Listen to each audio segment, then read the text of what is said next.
Hello my country people, my brothers and sisters. Na me, una ogbonge sister Bena. When they come una way to knack una correct story on environmental issues, climate change, sustainability, anything when they affect the environment. Na me be una sister.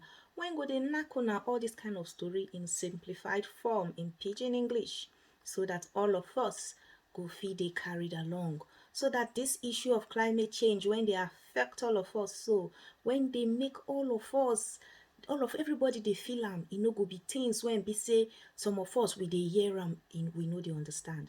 So na me be una sister when go dey help una dey simplify this thing in a language wey be say plenty people, the general masses, dey understand. Today, the matter wey carry me come today na say I wan talk about the impact of climate change on us, on everybody. Una see this thing climate change, e get plenty impact. In fact, the thing dey affect every aspect of our lives, from the food wey we dey chop to the city wey we dey stay, our health even the jobs, because sometimes e get how flood go occur like this, you no go fit go work, you no go fit even live for the house when you dey live before. Even the environment when we dey stay, e get the way wildfire bush go dey burn like this, e go displace everybody.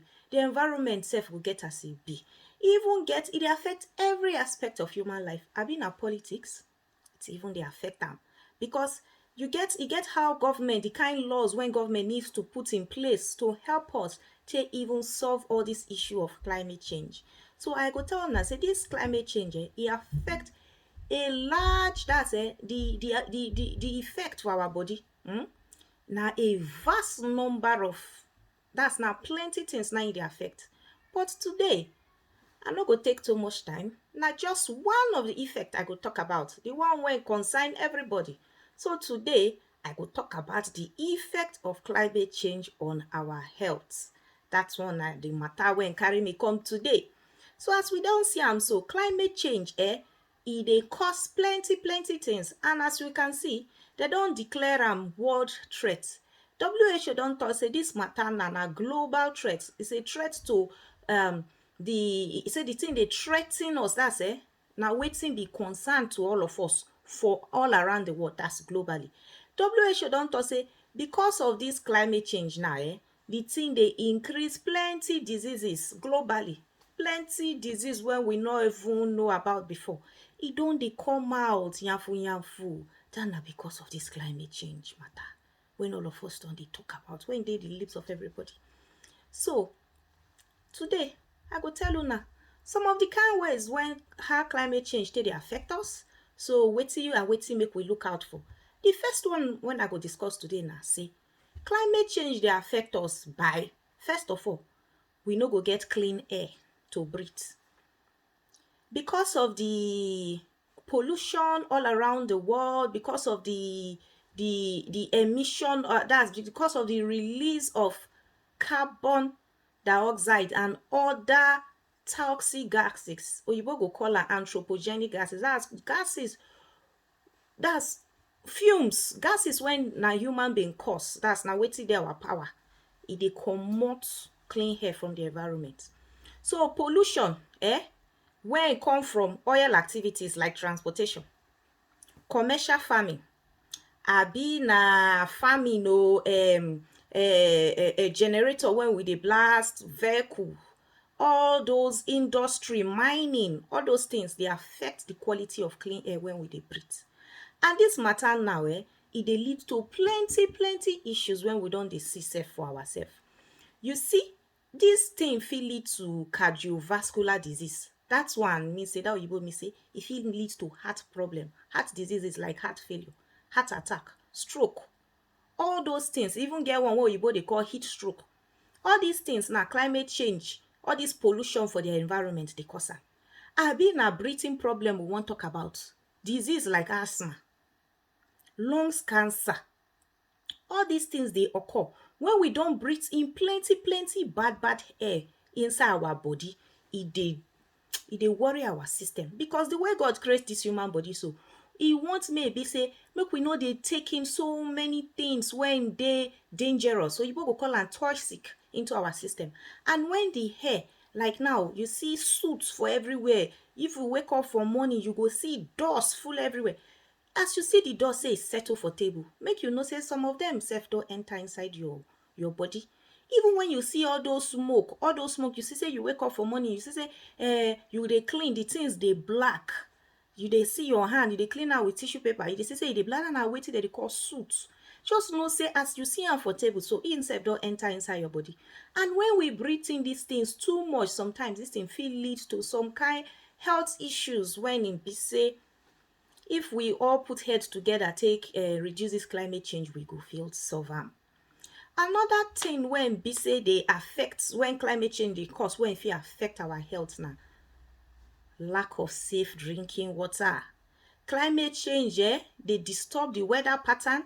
E go come lead to serious extreme weather events. That's extreme weather condition when we no fit even reason, when we no imagine. E dey unpredictable. No be wetin we go fit think say e dey come. Sometimes when all these issues like flooding, drought, that's flooding where water full everywhere, we no fit do anything. That flooding sef dey contaminate drinking water.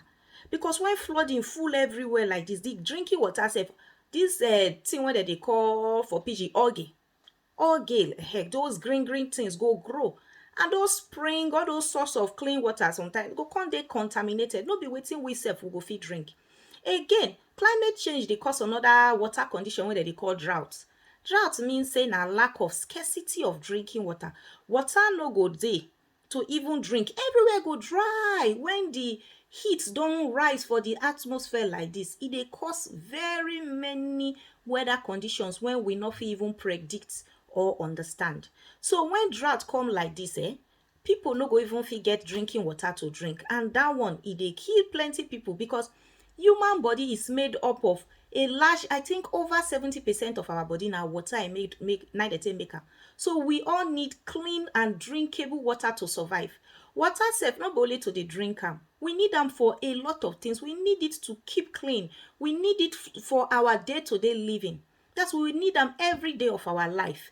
So issues like flooding, drought, scarcity of water, all these things fit affect human lives where badly. E go affect the quantity and quality of our life. Because sometimes when water no plenty again, people no drink water, before you see, e fit lead to death, dehydration. When dey cause death, that one don affect our health.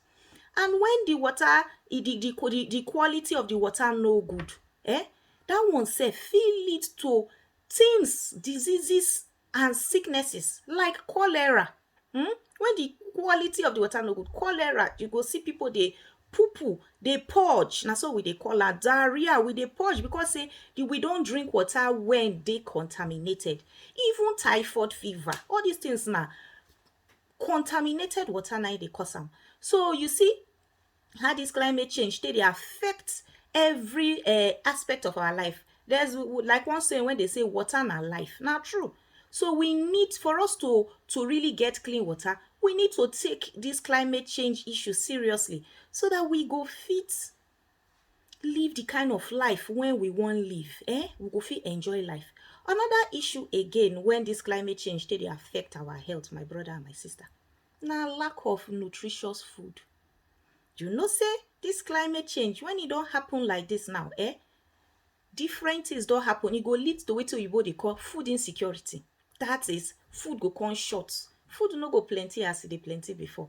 Before you see, hunger go dey catch people, food no fit come. And how e take dey affect? Now, let's say, take for instance, no water to plant food.